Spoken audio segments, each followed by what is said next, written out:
केतुଙ୍କ नक्षत्र परिवर्तन तीनोटी राशिଙ୍କ ପାଇଁ ଭାରି ଭଲ। ଘରେ ଭର୍ତ୍ତି ହୋଇଯିବ ଧନ। ନଭେମ୍ବର 10 ରାତିରେ କେତୁ ଗ୍ରହ ହସ୍ତ ନକ୍ଷତ୍ର ଛାଡ଼ି ଉତ୍ତରା ଫାଲ୍ଗୁନ ନକ୍ଷତ୍ରରେ ପ୍ରବେଶ କରିବ। କେତୁଙ୍କର ନକ୍ଷତ୍ର ପରିବର୍ତ୍ତନ ହେତୁ ତିନୋଟି ରାଶିର ଲୋକଙ୍କ ଶୋଇବା ଭାଗ୍ୟ ଜାଗ୍ରତ ହେବ। ଏ ରାଶିର ବ୍ୟକ୍ତିମାନେ ଚାକିରି, ବ୍ୟବସାୟ ଏବଂ ବ୍ୟକ୍ତିଗତ ଜୀବନରେ ବଡ଼ ସଫଳତା ପାଇପାରିବେ। ଆସନ୍ତୁ ଜାଣିବା ଏ ତିନୋଟି ଭାଗ୍ୟଶାଳୀ ରାଶିଙ୍କ ବିଷୟରେ।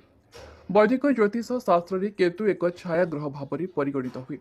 9ଟି ଗ୍ରହ ମଧ୍ୟରେ କେତୁଙ୍କୁ ଶୁଭ ବୋଲି ବିବେଚନା କରାଯାଏ। ଏହି ଗ୍ରହ ରାଶିରେ ରାହୁଙ୍କ ବିପକ୍ଷରେ ସର୍ବଦା ବିପରୀତ ଏବଂ ସର୍ବଦା ପ୍ରତ୍ୟାବର୍ତ୍ତନ କରେ। ଜ୍ୟୋତିଷ ଶାସ୍ତ୍ରରେ କେତୁ ପରିତ୍ରାଣ, ତ୍ୟାଗ, ପୃଥକତାର କାରଣ ବୋଲି ବିବେଚନା କରାଯାଏ। କିନ୍ତୁ କେତୁ ଆଧ୍ୟାତ୍ମିକତା ପ୍ରତି ପ୍ରବୃତ୍ତି ବଢ଼ାଇଥାନ୍ତି।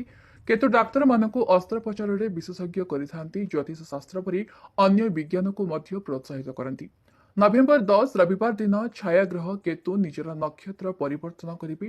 ନଭେମ୍ବର 10 ରାତି 11:31 କେତୁ ହସ୍ତ ନକ୍ଷତ୍ର ଛାଡ଼ି ଉତ୍ତର ଫାଲ୍ଗୁନ ନକ୍ଷତ୍ରରେ ପ୍ରବେଶ କରିବେ। ଉତ୍ତର ଫାଲ୍ଗୁନ ନକ୍ଷତ୍ର ହେଉଛି ସତୀଶ ନକ୍ଷତ୍ର ମଧ୍ୟରେ ଦ୍ୱାଦଶ ନକ୍ଷତ୍ର, ଯାହାର ପ୍ରଭୁ ସୂର୍ଯ୍ୟ। ଜ୍ୟୋତିଷ ଶାସ୍ତ୍ର ଅନୁଯାୟୀ ଏହି ନକ୍ଷତ୍ରରେ ଗମନାଗମନ କେତୁଙ୍କ ଅପାରଗତାକୁ ହ୍ରାସ କରିଥାଏ ଏବଂ ଅଧିକାଂଶ ରାଶି ଉପରେ ଏହାର ସକାରାତ୍ମକ ପ୍ରଭାବ ପଡ଼ିଥାଏ। ଉତ୍ତର ଫାଲ୍ଗୁନ ନକ୍ଷତ୍ରରେ କେତୁଙ୍କ ଗୋଚର ତିନୋଟି ରାଶିର ଲୋକଙ୍କ ଉପରେ ଅଧିକ ସକାରାତ୍ମକ ପ୍ରଭାବ ପକାଇଥାଏ। ଆସନ୍ତୁ ଜାଣିବା ଏ ତିନୋଟି ଭାଗ୍ୟଶାଳୀ ରାଶିଙ୍କ ବିଷୟରେ। ମେଷ ରାଶି। ମେଷ ରାଶିର ଲୋକମାନେ କେତୁ ଗମନାଗମନ ସମୟରେ ଅତ୍ୟନ୍ତ ଆତ୍ମବିଶ୍ୱାସୀ ରହିବେ। ଆପଣ ଆପଣଙ୍କର ଭାବନାକୁ ଭଲ ଭାବରେ ନିୟନ୍ତ୍ରଣ କରିବାରେ ସକ୍ଷମ ହେବେ ଏବଂ କମ୍ ଚାପ ଅନୁଭବ କରିବେ। ବ୍ୟବସାୟରେ ନୂଆ ସୁଯୋଗ ରହିବ ଏବଂ ବ୍ୟବସାୟିକ ସମ୍ପର୍କ ମଜବୁତ ହେବ। ଆୟ ବୃଦ୍ଧି ପାଇବ ଏବଂ ଆର୍ଥିକ ସ୍ଥିତି ଅଧିକ ଶକ୍ତିଶାଳୀ ହେବ। ଚାକିରିରେ ପଦୋନ୍ନତି ପାଇବା ସମ୍ଭାବନା ଅଛି। କର୍ମକ୍ଷେତ୍ରରେ ସମ୍ମାନ ବୃଦ୍ଧି ପାଇବ। ଅତିରିକ୍ତ ଆୟର ଉତ୍ସ ମିଳିପାରେ। ଆପଣ ଷ୍ଟକ୍ ମାର୍କେଟ ଏବଂ ଅନ୍ୟାନ୍ୟ ନିବେଶରୁ ଭଲ ଲାଭ ପାଇପାରିବେ। ଧାର୍ମିକ କାର୍ଯ୍ୟକଳାପ ପ୍ରତି ଆଗ୍ରହ ବୃଦ୍ଧି ପାଇବ ଏବଂ ସାମାଜିକ ପ୍ରତିଷ୍ଠା ବୃଦ୍ଧି ପାଇବ। ଛାତ୍ରଛାତ୍ରୀମାନେ ଅଧ୍ୟୟନରେ ଆଗ୍ରହୀ ହେବେ ଏବଂ ଭଲ ଫଳାଫଳ ପାଇବେ। ପ୍ରେମ ସମ୍ପର୍କ ମଜବୁତ ହେବ ଏବଂ ବିବାହର ସମ୍ଭାବନା ଅଛି।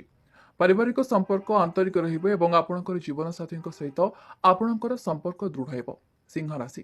ଏହି ରାଶିର ଲୋକମାନେ କେତୁ ଗମନାଗମନ ହେତୁ ଅଧିକ ଶକ୍ତିଶାଳୀ ଏବଂ ଉତ୍ସାହୀ ଅନୁଭବ କରିବେ। ଆପଣ ଆପଣଙ୍କର ନେତୃତ୍ୱ ଦକ୍ଷତାର ପୂର୍ଣ୍ଣ ବ୍ୟବହାର କରିବାକୁ ସମର୍ଥ ହେବେ। ରାଜନୈତିକ କ୍ଷେତ୍ରରୁ ଲୋକମାନେ ବଡ଼ ସଫଳତା ଏବଂ ଲୋକପ୍ରିୟତା ପାଇପାରନ୍ତି ଏବଂ ସାମାଜିକ ପ୍ରତିଷ୍ଠା ମଧ୍ୟ ବୃଦ୍ଧି ପାଇବ। ବ୍ୟବସାୟରେ ନୂଆ ଗ୍ରାହକ ମିଳିବେ ଏବଂ ଲାଭ ବୃଦ୍ଧି ପାଇବ। ଚାକିରିରେ ପଦୋନ୍ନତି ପାଇବାର ସମ୍ଭାବନା ଅଛି ଏବଂ କର୍ମକ୍ଷେତ୍ରରେ ସମ୍ମାନ ବୃଦ୍ଧି ପାଇବ। ଆପଣ ଷ୍ଟକ୍ ମାର୍କେଟ ଏବଂ ଅନ୍ୟାନ୍ୟ ନିବେଶରୁ ଭଲ ଲାଭ ପାଇପାରିବେ। ଶିଳ୍ପ ବିସ୍ତାର ହେବ ଏବଂ ନୂଆ ପ୍ରକଳ୍ପ ଆରମ୍ଭ ହେବ।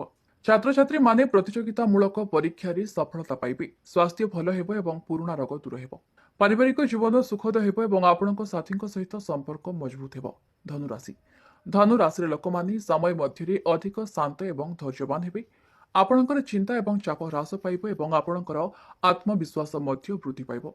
ଧାର୍ମିକ କାର୍ଯ୍ୟକଳାପ ପ୍ରତି ଆଗ୍ରହ ବୃଦ୍ଧି ପାଇବ ଏବଂ ଆଧ୍ୟାତ୍ମିକ ବିକାଶ ହେବ। ବ୍ୟବସାୟରେ ନୂଆ ସୁଯୋଗ ମିଳିବ। ଆୟ ବୃଦ୍ଧି ପାଇବ ଏବଂ ଆର୍ଥିକ ସ୍ଥିତି ଅଧିକ ଶକ୍ତିଶାଳୀ ହେବ। ଚାକିରିରୁ ଟଙ୍କା ରୋଜଗାର କରିବାକୁ ଆପଣଙ୍କର ପ୍ରୟାସରେ ମଧ୍ୟ ଆପଣଙ୍କୁ ସମ୍ପୂର୍ଣ୍ଣ ସଫଳତା ମିଳିବ। ଟଙ୍କା ରୋଜଗାରର ନୂଆ ଉପାୟ ଖୋଲିବ ଏବଂ ଅପାର ଧନ ପାଇବା ସମ୍ଭାବନା ଅଛି। ଯେଉଁମାନେ ଚାକିରି ବଦଳାଇବାକୁ ଚାହୁଁଛନ୍ତି ସେମାନେ ନୂଆ ଚାକିରିର ସୁଯୋଗ ପାଇପାରନ୍ତି।